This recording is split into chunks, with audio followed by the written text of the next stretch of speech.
going to give you some tips for solving prelims mock test.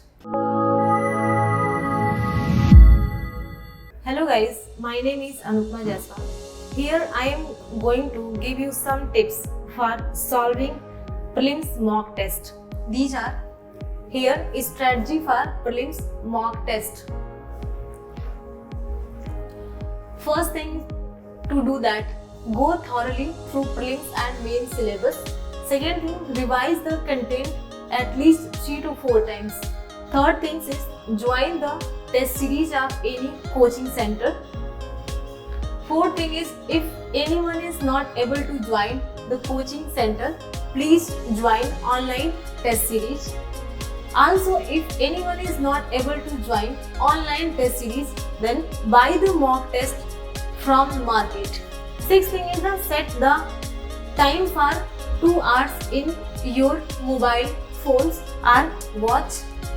Then try your level best to complete the test in 2 hours only. After completing the test, analyze the test on same day. Also make notes of the facts which you find that is not in your study material.